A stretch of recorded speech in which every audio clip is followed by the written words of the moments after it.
3, 4, sad. Dragi moji, nakon kraće pauze za vrijeme koje sam se ja štrapacirala po Berlinu, vraćamo se u studio, podcast broj 11, čini mi se, i Nina Kraljić sa mnom danas u studiju. Ovo je sexy voice. Ja ću probat kao dublje pričat. To. Cool. Može. Da ne budemo ona, la bok. Znaš ono, Isuse. Svaki put kad me neko nazove s tim dubljim glasom, onda se ja javim ovak. Da? Izađe neki ono sinkronizator iz mene ono. Ali radiš na crtićima, doduše ne pjevaš samo i pričaš ponekad, sve sinkroniziraš. Ma sve ja radim, to već sad 8 godina.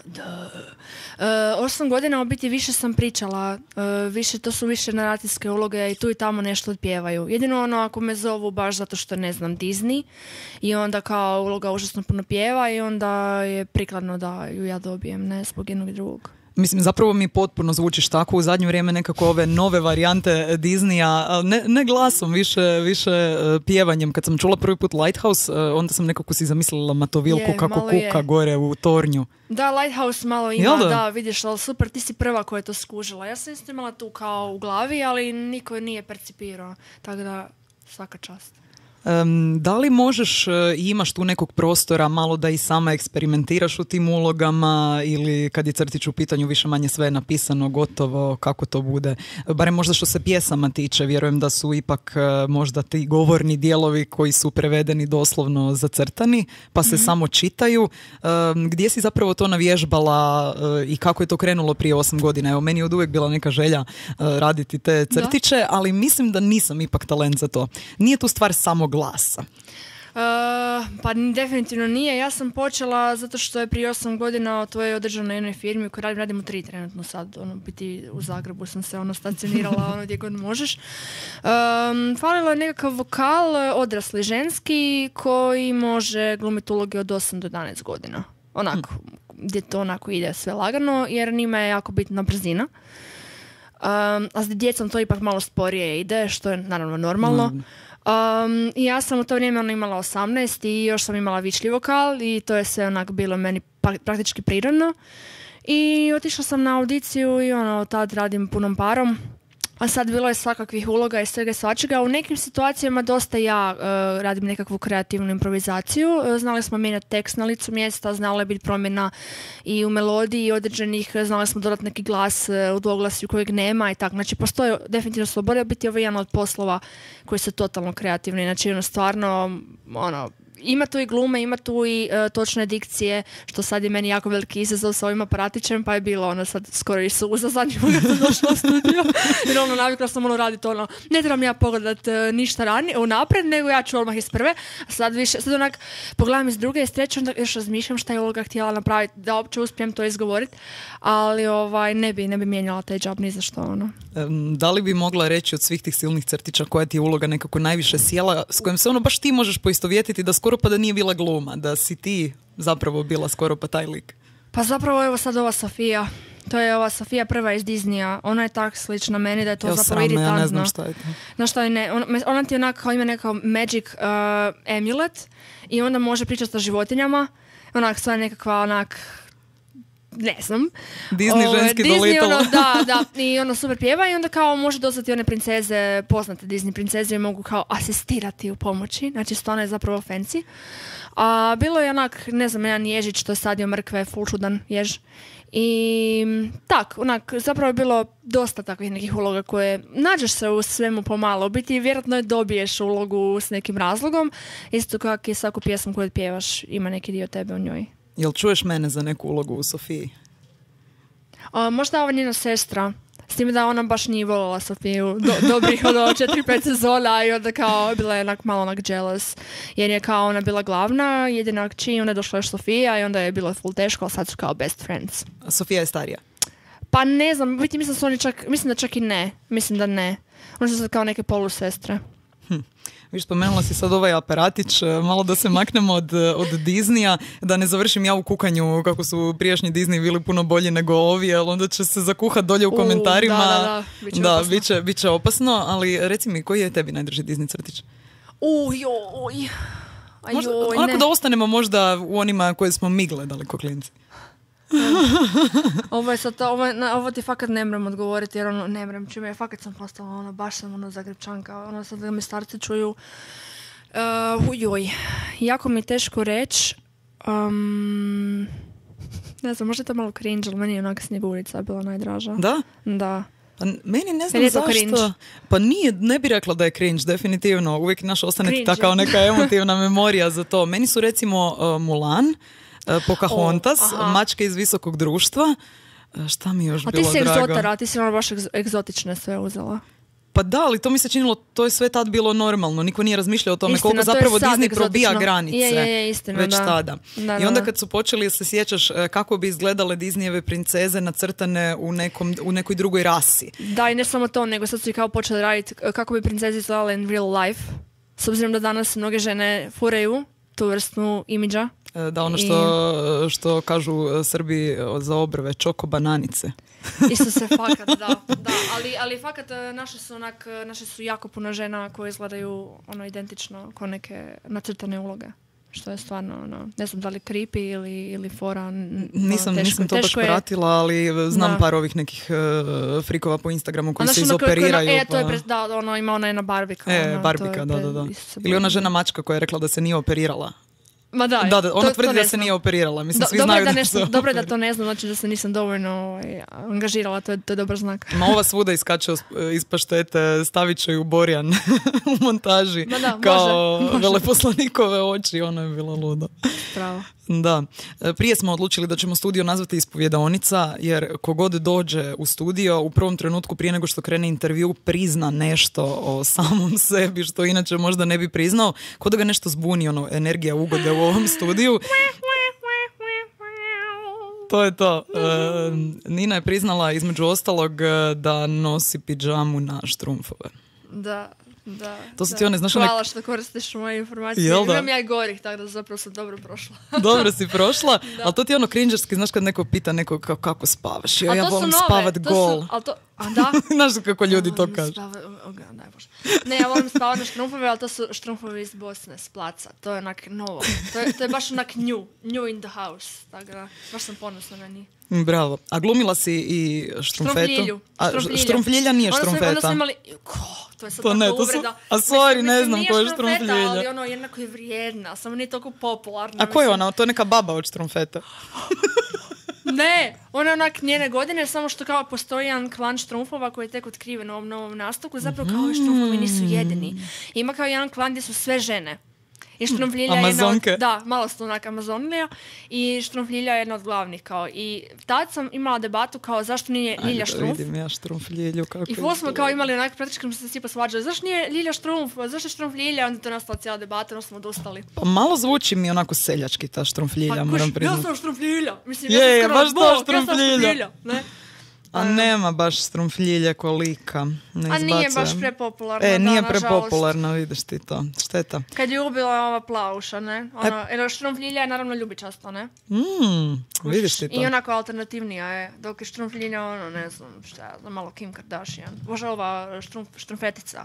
Pa malo je, da, ali to su tad ti stereotipi. Štrumfovi, za razliku od Disney crtića, nisu razbijali te stereotipe. Sve tu bilo ono potpuno stereotipno. Svi likovi su ono baš takvi kakvi trebaju. Ti si neki ekspert za Disney. Pa zapravo nisam, ali to su moje neke observacije u kasnijem životu koje nisam primijetila kao klinka kad sam to gledala.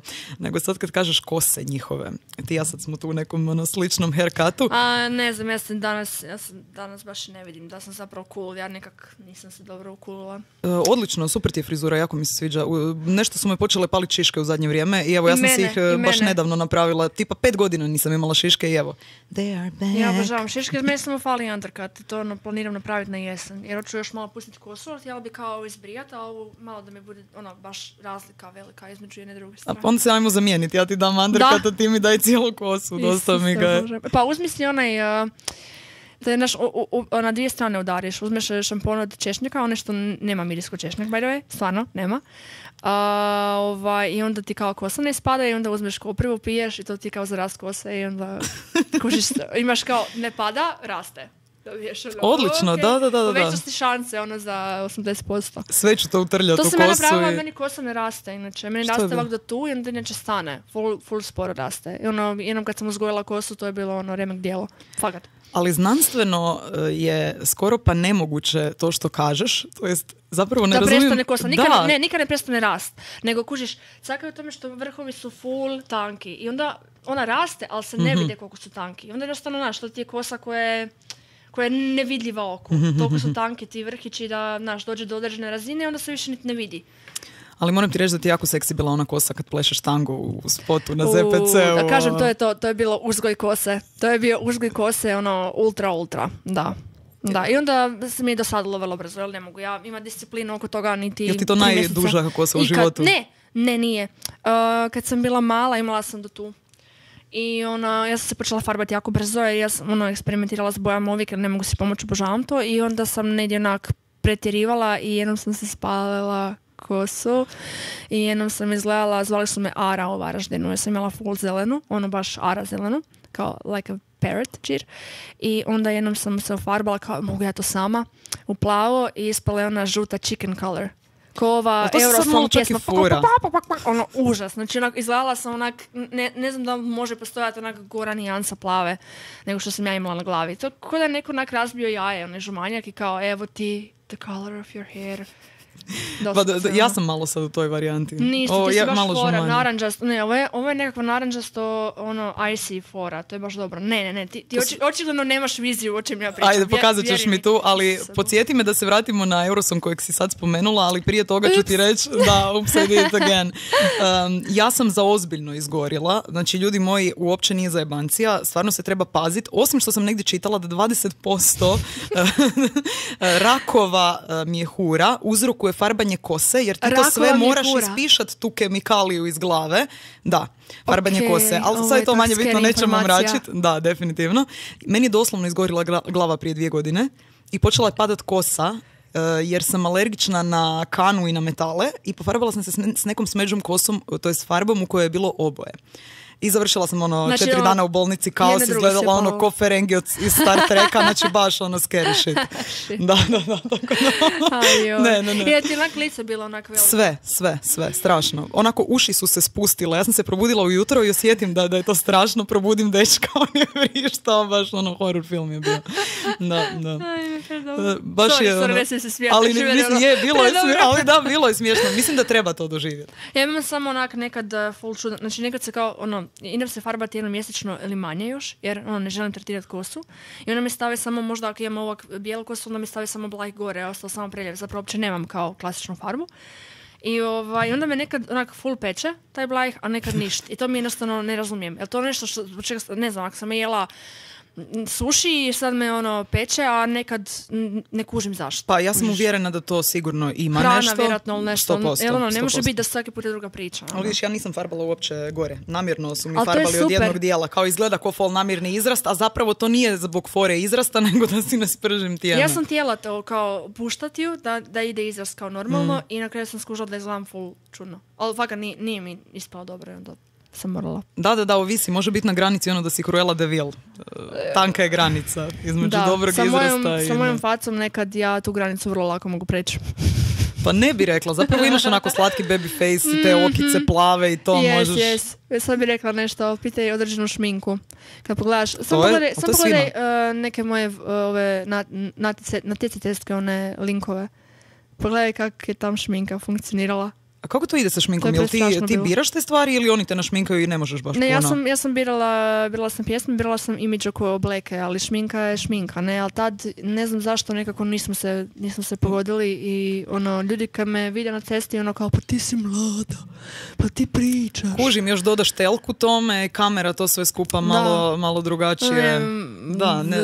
Nemam taj dojam, ne znam zašto, ne čini mi se, nisam sad to zapratila. Outfiti su mi ostali, recimo sjećam se i onog ono grandioznog sa Eurosonga i tih stvari, ali nema šminke, vidiš, ne mogu sad se sjetiti. Googlat ću te nastupe. Šta misliš sad o ovome? Ti si se, ne znam, sad sam negdje bila googlala, mislim da si nakon 7 godina prva koja se plasirala u finale, što je ono wow, kao dugo nismo bili. I sad nekako, i super mi je bilo da je Houdek koji je tebi bio mentor, godinu dana nakon tebe bio na Eurosongu. Vidiš ti kakav je život čudan, a? Ne znam da je bio sretan zbog toga. Pa naravno, kad je nadvladao učenik učitelja, to je uvijek teško. Nije, ne znam zašto mislim da sam ja bila jednostavno tada aktualna, oni su samo htjeli da napokon probiju taj led, ne? I onda je bilo kao curo pjevaj. U smislu ono kao ova, ono, kad otpjeva, to će sigurno biti, ono, jer glas, ono, pa kao ajde curo otpjevaj.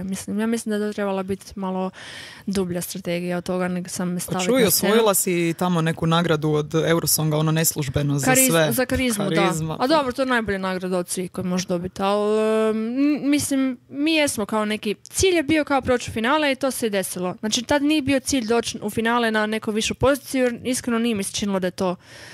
I onda je Žak zapravo probio nakon mene još dodatno led, ono, više engleski jezik nije bio problem, kad sam ja nastupala, ono, doslovce su me ko mačku, ono, razapeli, ono, šta je na engleskom, ti nisi Hrvatica, mislim, grozno. A onda je Žak pjevao na 2 jezika, ne da više to nije bio problem.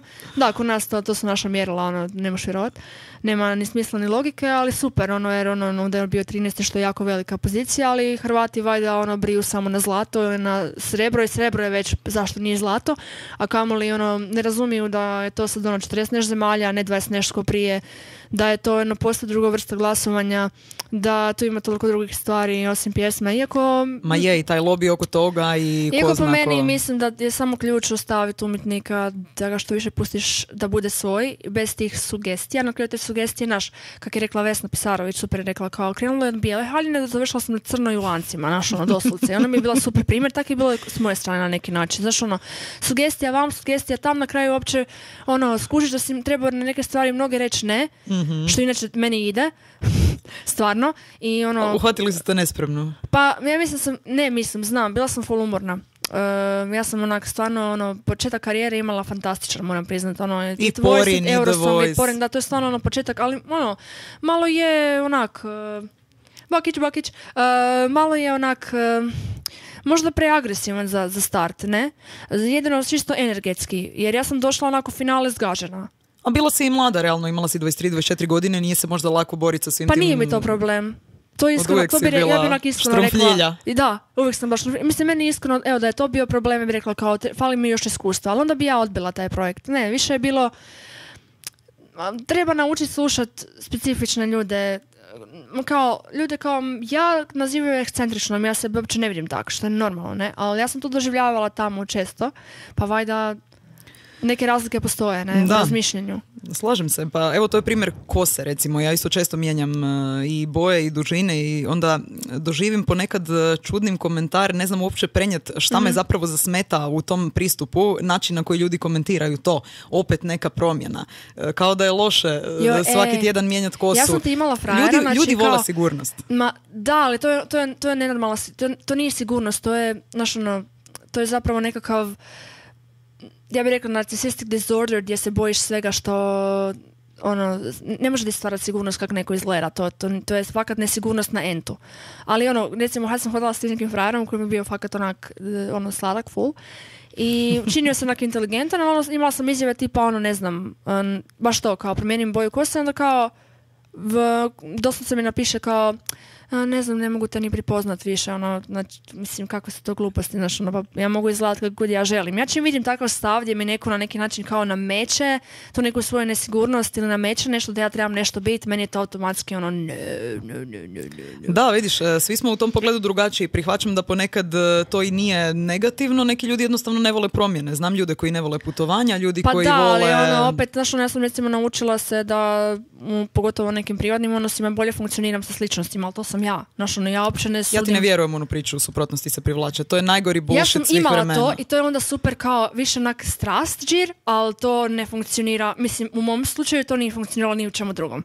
To je onda dosta ne znam šta će biti sutra, a meni to ne treba u životu. Ono, hladna fuzija, bum, ja mogu reći da sam ja prestara postala za to. Fakat jesam. Ja sam to preživjela, mislim da smo uvijek prestari za to. Ja isto mislim da smo nismo znali da smo bili prestari. Ali kuš ima ljudi koji žive tak cijeli život, onak... Pazi, postoji umjetna inteligencija, dug je put do stabilne veze, dobrih odnosa, bilo kakvih. Ne govorim tu samo nekakvo partnerstvo, ljubav, seks i slično, ali nego i super prijateljstvo. kad prođeš stvari koje kao nisu dobre za tebe, u smislu da skužiš što je dobro za tebe. I zato, ne mogu reći da jedno iskustvo koje sam imala, isto tako i Eurosong, zato to spominjem, hoću povezati, da ispadnem kao smarta. U biti, skužiš da svako iskustvo ti donese nešto full dobro. To saznanje. Zapravo nema iskustva koje je loše. Definitivno, ali ja čak mislim da nije ni floskula kad ljudi kažu da učimo iz nečeg negativnog. Jer morate nešto jako izbubati i dotaknuti. Mm-hmm. Iz sreće šta naučiš iz sreće? Sretan si, to je to. Možeš, naravno, može se naučiti iz sreće, ali ja mislim da sam sve svoje neke up levele, poboljšanja, ako to uopće se stvarno dogodilo ili se ja samo tješim, dogodili su se iz... Ja se slažem, pogotovo kad si umjetnik, onda čak počneš zabrijavati kao pa najviše sam stvorio kroz tugu i kroz teške iskustva i onda recimo sad ovaj single koji sam napravila je prva moja pozitivna durska pjesma, inače Molove obožavam i mogu reći da je teže napraviti dursku pjesmu da ne zvuči banalno, jer banalizam u muzici ne mogu smisliti. Možeš mi biti bilo šta, ali ne možeš biti banalna, to mi je... A zanimljivo mi je sad da ovo pričaš. Prije 6 dana sam sjedila, nakon što su svi barovi se čak u Berlinu uspjeli zatvoriti u ponedjeljak u 6:30 ujutro, ispred bara s pivama, jedan friend Francuz koji tamo živi godinama, jedan Peruanac i moja frendica s faksa. Naš 4 sjedimo ispred i ja ispalim nešto što stvarno duboko istinski vjerujem, da većina fenomenalnih umjetničkih dijela, koje god forme i formata, su nastali iz te neke melankolije, depresije, nečeg sličnog. I oni me gledaju i onako kao razmišljaju malo o tome i kažu ne slažemo se. Tako da evo, ti si mi sad to potvrdila bez da sam to uopće pitala, jer osjećam to u tvojoj glazbi, ali recimo oni misle da nije tako. Ja recimo se sjećam, kad sam išla se ispisati s akademije, što je bilo kao šok i nevjerica, ali ko će muzičar ispisati muzičku akademiju, ali meni je to bilo, ja nisam htjela ići tim putem, htjela sam tražiti neki svoj stil kroz neke druge alternativnije puteve, ajmo reći. I znam da je to bio zadnji seminar koji sam imala i kad profesorica me natjerala da idem i prijavila sam se, prva sam da mogu što prijeći doma, znači nulta motivacija je bila, tad sam pjevala operu, znači volim operu, ali jednostavno ja sam više volila staru glazbu, barok, renesansa, taj džir. I bio je jedan profesor nevjerojatan koji mi će uvijek ostao pamćenju, jer prvo što napravio kad me vidio rekao ti ne spadaš tu. I ona kao, kao šta si ti, ali to je on malo otišao neke horoskopske, ne znam šta, ali kao šta si ti po horoskopu, ja nego gledam, prvi put čovjeka vidim kao ovan, i ohoj, kao nešto prije komentirati, kao pa ti si full talentiran, ali ti možeš ovo raditi, ali ti, imaš neki svoj put, ne? Znači, lik je skužio te stvari i onda me pita šta ti je više pozitivno, dur ili mol? Onda sam ja rekla da mi je pozitivnije mol, jer nije stvar toga kako nešto veselo zvuči, nego kako potiče naravno, upravo to. Ovo iznutra da pleše, a mene mol recimo puno više potiče na pozitivu u biti, iako on kao zvuči tužnije. I onda je on kao doslovce rekao kao ja nemam šta s tom raditi, idi doma. I onak predobro. I onda onak sjećam se toga, sam se osjećala onak malo victorious.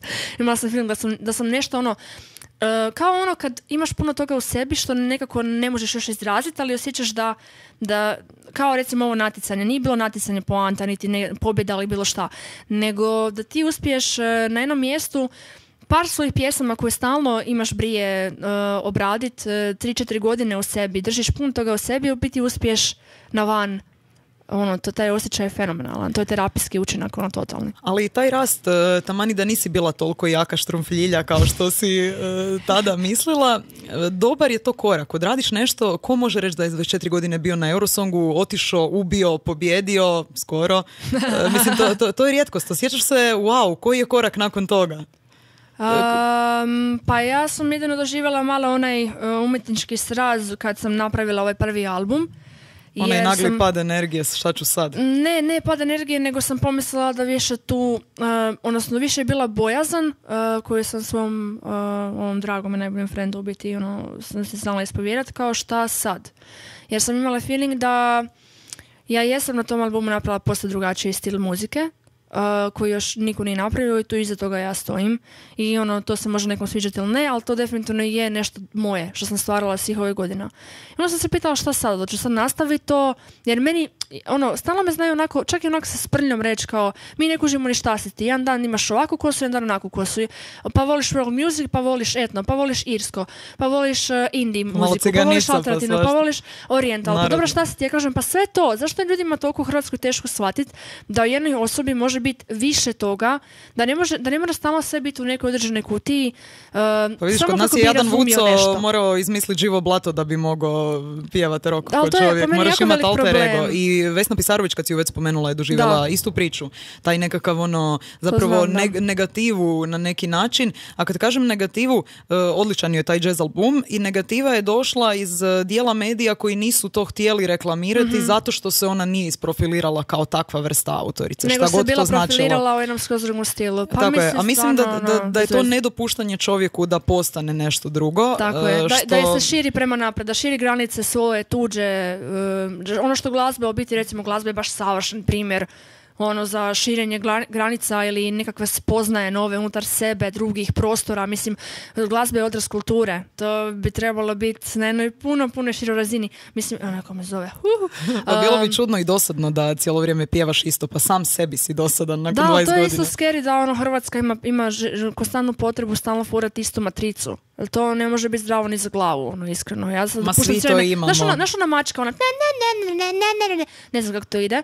I sad imam feeling da nekad imam dojam, ova naša glazba, da imam tu, Svišćev dan. Probudiš se ujutro i krene svira isto stvar na radiju. Pa da, čisto mislim da za svakog, da ima mjesta za sve. Naravno da, će publika odluči šta im se sviđa, ali neki imaju više izbora za odlučiti. Mislim, ne nametanje određene vrste glazbe na cijelu populaciju, pa nismo svi klonovi. Mislim. Ti mi možeš reći to iz iskustva, jer jesi na toj sceni, kakav ti je dojam i ja ne vjerujem da su možda ljudi klonovi sami svojim odabirom, sad da ne nabrajamo poimence, ali pogledaj malo... Nameće, tako je, to govorim, ali nameće ih lova. Pogledajte te pjevačice koje su promijenile minimalno žanr, znamo sad šta je to, nešto što ide malo prema narodnom, prema ovom onom, neko meketanje, beketanje, ljudi pristanu meketat jer šuška ide na to. Ali gle, bez toga nema love ako želiš biti poznata regionalno. Ali ne misliš da je to linija manjeg otpora, to je izbor. Znaš, niko njih nije natjerao. Pa ja se pitam kako neko ima želudac za to. Ne pitam se ja zašto neko pristane na liniju manjeg otpora, nego zašto ti recimo nemaš želudac za to, a neko ima. Stavi i ti periku pa iza jebancije izmisli. Kuda ja ne znam, kuda sad ja ne mogu, ne znam, recimo svoje tijelo još kao profilirati u ženstveno i početi pjevati, ne moraš da budeš lep. Odlično, evo ti, pa ne trebaš ti ništa tijelo raditi, samo push up, baci malo tu, razgoliti, gotovo. Ali meni je to najmanji problem. Znači, ne može mi niko reći, joj, da bi ja preživjela, ja sam morala to raditi, ali ja zapravo slušam jazz doma, što sam čula od jedne naše poznate pjevačice, što mi je fakat odron, jer ne volim to licemjerje. Ako pjevaš takve tekstove, onda stoji iza toga, to mi je fajn. Dobro, čekaj, si ikad igrala onu igricu tik-tak, kad te neko pita ili, znaš, tipa padaju mama i tata s balkona, možeš spasiti samo jednog koga ćeš. Pa to ti ona priča kad pitaju muškarca za koju lovu bi se poseksao s drugim muškarcem i sad ta nekakva homofobična malo priča u društvu. Nikad muškarac neće reći, evo sad primjer, da si ti muškarac, da si žena i da te pitam bi li se ljubila ili seksala sa ženom za $10 milijuna, ti bi odmah rekla da.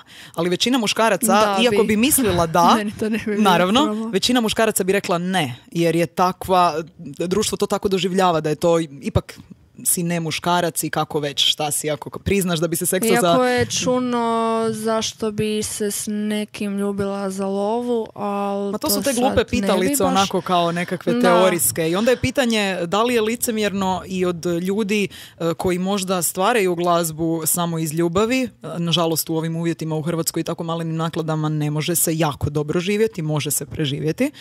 Da li je licemjerno ne dopustiti nekome da sluša doma džez i ipak vrti paru ako može? Ma mislim da može neko vrti šta god doći, ali meni je samo bez veze ako ti pjevaš tekstove koje neću sad ne znam citirati uopće, a onda govoriš ali ja sam zapravo strašno profinjena osoba koja čita filozofije Nietzschea i obožava džez, ali ovdje pjevam ne znamo tako mi stoji. Ajde reci da čujem neki stih. Neću jer znam gdje živim. Ali smeta me taj džir, mislim, stvarno mi niko ne može reći da to nije bio izbor. Jer ja ga imam dan danas. Ja dan danas mogu otići na tu traku. I onda bi rekla, ok, ali bi priznala, ja sam otišla tom trakom zato i zato i zato. Ne bi rekla, ja slušam inače profiliranu glazbu, filmsku umjetnost, ja sam inače klasika, Beethoven i to, a ovdje ti predstavljamo rajčica pjesma, ali ne znam, i tebe sam sitka fan, znaš samo taj fairness nekakav. I tebe sam sitka fano, pa sad si uzela jedan stih koji bar ima smisla. Pa to je, to je u biti, a zato što sam htjela kao, imam ja neki koji mi stoji u glavi, ali njega ne želim reći, sad sam rekla nešto zapravo onak čak i kultno.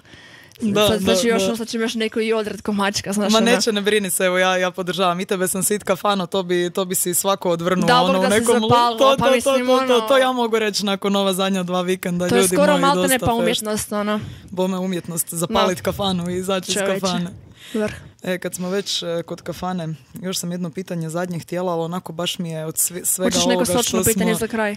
Čak i nije bilo toliko sočno, a zapravo i je. Jesi čula za Extra FM radio? Jesam i ne samo to, nego dragi, kad smo u kuhinji onda kao dajmo poslušaj šta ovi sad izvode, što nije baš dobro, zapravo im radimo neku reklamu, ja se ne slažem s tim. To je neki moj stav. Ali opet s druge strane ima i ovaj stav drugi u meni. Ja nikad nemam ovaj ili. Općenito radikalizam je dosta opasna stvarčica. Ma slažem se, ja sam uvijek za sivu zonu, sve može proći. Znači, kod mene uvijek ko voli nek izvoli, sam nek ne nameće meni, pa ja nemam potrebu nametati nikom ništa. Ako neko to voli, nek voli, ali ne volim da dođem u Uber i onda mi namestiš na 30 plus i sad ti meni namećeš tu muziku. To mi je malo bar me pitaj jer je to muzika koju ja ali vidiš, zanimljivo da bi za to morao pitati, to je gotovo pa mainstream. To sam htjela reći. Zašto bi za ovo morao pitati, a za druge ne? I onda recimo, kad sam završila Uberu gdje se puštala ta muzika, upravo to me spriječilo da ne kažem, ok, možeš li stišati. Jer sam razmišljala, ako to sam napravim za ovu glazbu, onda mi neko mogu reći za neku drugu glazbu. Znači zapravo uopće nemam stav prema tome, jer postoji samo na kraju krajeva ono što voliš slušat.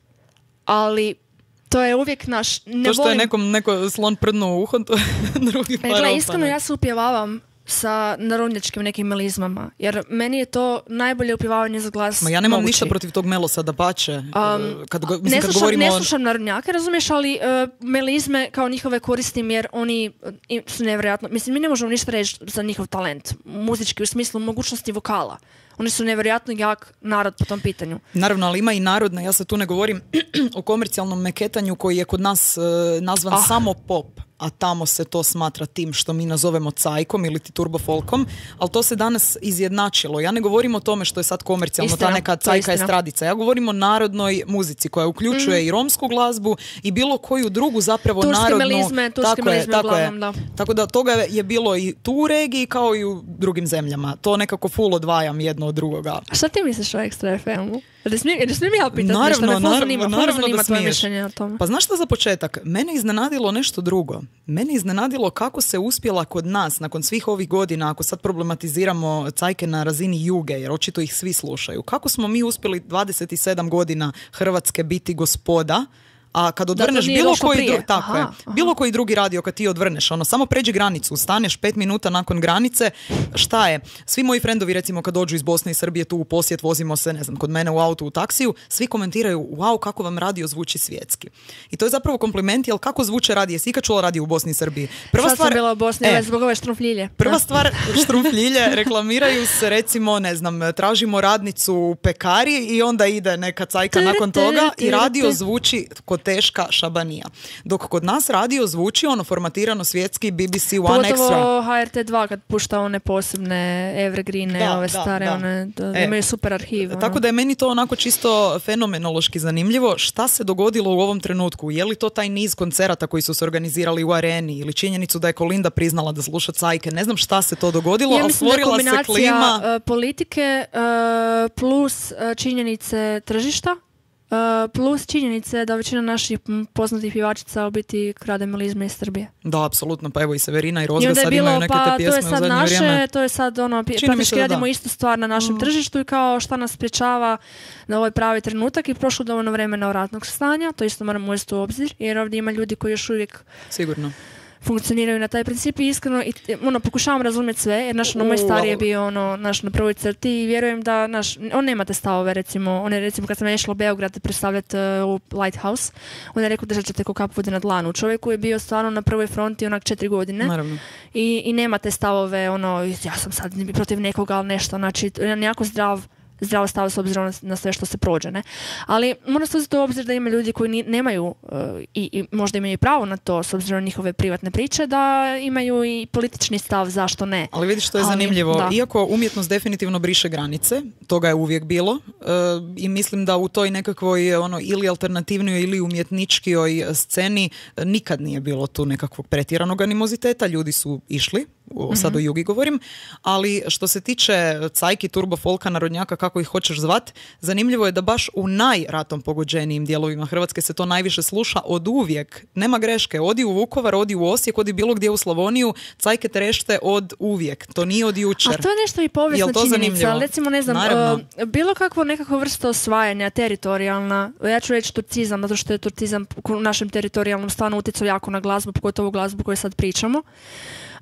Najviše se sluša tamo gdje je pogođeno takva vrsta muzike isto. Znači, iz kojeg je to razloga, koja je to vrsta nekakve dublje psihologije, to je za neku dulju raspravu. Uvijek pokori kulturom. Pogledaj Amerikance. Prvo su nas pokorili muzom i filmovima, a onda na sve druge načine. A recimo mene nisu, Ja kad vidim baš klasični američki film, visoko budžetni dio, budžet, masivan, gdje sve kao science fiction, sve, ali ja ne vidim poantu u tome, onda ja to sam pik. Hoćemo sad i ti ja krenuti s ovim mentalnim masturbacijama. Ja tako volim našu europsku kinematografiju. Mislim, volim, ali ja uopće nisam isključiva u tom pogledu. Mene nije sram priznat ni da slušam neki trash, niti da gledam neku glupost, jer stvarno imam ponekad potrebu upaliti stvarno neko sranje za relaksirat se.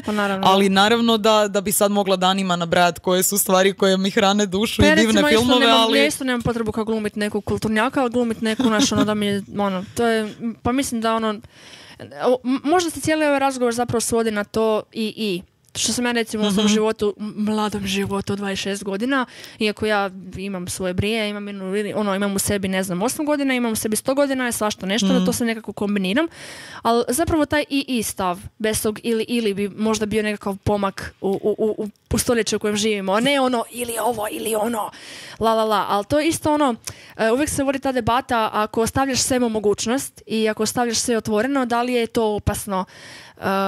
To će uvijek biti, to se neće nikad u potpunosti riješiti. Relativizacija je opasna jer uvijek su donesene neke konačne odluke kad recimo uzmemo u obzir Drugi svjetski rat.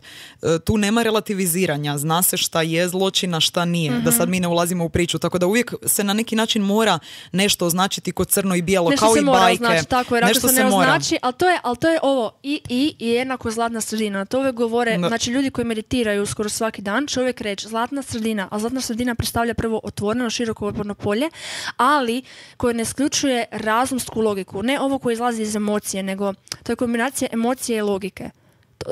Emocija i logika je jednako racionalnost. Znači ne samo emocija, ne samo logika hladnokrvna, nego kao kombinacija i. To je taj i u biti koji bi zapravo trebao biti nekakav zdrav stav. Možda i to onda pitanje emocija, isto često ljudi to spomenuju, emociju koja ti budi neka određena glazba. Možda je to razlog, ako sad konkretno pričamo o glazbenim stilovima, zašto meni ponekad nešto ne paše. Ne sviđa mi se emocija koju to nešto probudi. Zato možda nikad nisam baš previše slušala one neke pop tugaljke i možda zato ima nešto u tom turbo folku što mi ne paše. Neka animalna emocija koja mi nije toliko zapravo prirodna, možda mi nije toliko opuštajuća, nešto je tu dosta umjetno u toj melodiji. A kada mi zapravo osvijestili u potpunosti to nekako podsvjesno spikaš. Ovo sad ćemo teoriju urote i zavjere šta se u melodiji nalazi. Nije, jednostavno mi na 80% nas u biti nemamo osviješteno nekakvo, to se razvija. Mislim, da sad ja pričam puno o meditacijama, ali to se stvarno razvija kroz neke druge stvari, ne? I muzika, ljudi ne znaju na koji način funkcionira. Kad ti samo razmišljaš o frekvenciji na kojoj se snima određena pjesma, postoji jedna frekvencija koja stvara kao nekakvu tu višu svijest. Recimo, izašla je jedna kao klasično dijelo koje je 70% kao spušta anksioznost. Znači kao izmjereno, pa onda one recimo priče sa biljkama i Mozartom. To je samo nekakav blagi početak zapravo kako glazba utječe i na šta se utječe. I onda recimo kad neko kaže ja slušam samo melodiju, mozak i dalje čuje tekst. Naravno. I to ulazi i u tvoj karakter. Jasno, to je programiranje. Ali muzika koju ti slušaš, pogotovo godinama, isključivo ulazi ne samo tvoj karakter, nego kad skužiš da utječe i na stvari koje ćeš ti doživjeti, to je još više scary. Jasno, to je sad problem s ovim nekim tekstovima, ja ih sad ne znam ni nabrojati, ali čujem pa mi probiju mozak i uho, gdje mi je zanimljivo kako te naše pjevačice koje pristanu da pjevaju te tekstove i da plasiraju nešto kao svoju pjesmu, neko im je to naravno napisao, to nisu one smislile, ali ti tekstovi su krcati nekakvih čudnih mačističkih izjava, one sebe smatraju ženama, sad ne bi ni odlazilo u to da čovjek mora biti feminist ili ne feminist, žene domine ali kao džir. možda i žene domine, ali smatraju se jakim ženama, uspješnima u poslu, koje su na jednakoj razini kao i muškarac, a onda u tekstovima je to takav apsurd, sad da ne ulazimo... Ja mislim da ljudi koji ne preispituju sami sebe, nego imaju onaj vrlo direktan stav koji brkaju sa postoji lijepo samopouzdanje, zdravo samopouzdanje, postoji i ono samopouzdanje koje graniči sa egotripom, zato što ja ne vidim te ljude da oni preispituju da bi mogli nešto bolje, da bi mogli sad ovo, da li su možda nego je to onaj stav, ja sam ovo što si sad rekla, ja sam to i to. Ja nekako mislim da umjetnost, pogotovo ako stvaraš umjetnost, ti moraš konstantno paziti da tvoj ego bude na jako niskoj razini, jer ako ti bilo koja situacija, recimo natjecanje, to je jako dobar primjer, pa ću ga zato uzeti. Svako želi pobijediti, to je prirodna stvar. Svi koji kažu ja nisam htio pobijediti, to je obično glupost. Meni je full drago kad pobijedim i normalno da kad sam bila do polufinala da sam počela već razmišljati o tome, jer ne možeš ne razmišljati o tome, to je fakat ljudski. Ali čini se da je meni ego bio na broj 1. Želja za dokazivanjem, po tim mislim ego. Rijetko ti pobjediš. Jer kad ta želja nadjača, za dokazivanjem nadjača želju za muzikom, za ovim stvarima koje ego nema utjecaj, to nije ta vrsta pobjede za koju umjetnost traži. Znači, ego se treba spuštati. A ako ja vidim da neko ima stav konstantno taj jasan, kao ne razmišlja, ne propitkuje sebe, okolinu i to, meni je to onak, ali to je moje iskustvo, jer ja sam drugačija, jer ja jako puno propitkujem sve što radim. Ne? Pa tu bismo onda mogli uzeti kao primjer situacije nakon Voice-a, polarizirana javnost oko toga koje treba, ko nije pobijediti, što je uvijek teško, ukusima se ne raspravlja. S svoje strane mogu bilo oko pobijediti. Jasno da je, vrhunski su ljudi uvijek u finalu i to je stvarno sad na kraju pitanje ukusa i ko ti se svidio i karakterno. Možda više priče. Sigurno, da. Stvarno samo kako priču se sluša. Nego, sviđa mi se kako smo otišli u filozofska pitanja i skoro 50 minuta o tome razvezla. Ja, znaš što je zanimljivo kad si to spomenula ili zlatnu sredinu, ti i ja smo točno opoziti horoskopskih znakova. Vaga i Ovan na suprotnim polovima zodijaka, tako da dobro smo izbalansirale ovu priču. I moj Markec je bio Vagica. Ovo je moj najbolji friend, nekom sam posvetila taj cijeli Voice. Ja sam se uvijek dobro slagala sa Vagicama. Da. Ali našli su ti zapravo najveći polariteti kao po horoskopu Ovan Djevica. A to ti moji horoskopski kombinacija. Ja sam Vaga Vodenjak. Dva potpuno strukturirana kao različite karaktera, nešto tako. Meni baš dobro. Meni zanimljivo. U tebi su se dobro stopili. Da, meni baš dobro. Meni je uvijek zabavno. Ja ne moram s nikim se ne družiti, niš vidjeti. Meni prođe dan, ja ne znam na šta. Tako i meni, ja se potpuno isto osjećam. Ali eto, Nina, hvala ti što si bila moja gošća. Dođi mi opet. Tebi puno, baš sam uživala, baš gušt, stvarno. Stvarno si moja vrsta spontanosti. Jel, doživjeli smo women crush. Da. Girl crush, it's happening. Fakat. Ljudi, vidimo se u sljedećoj epizodi. Lajkaj, subscribe i sve ostalo. Cool.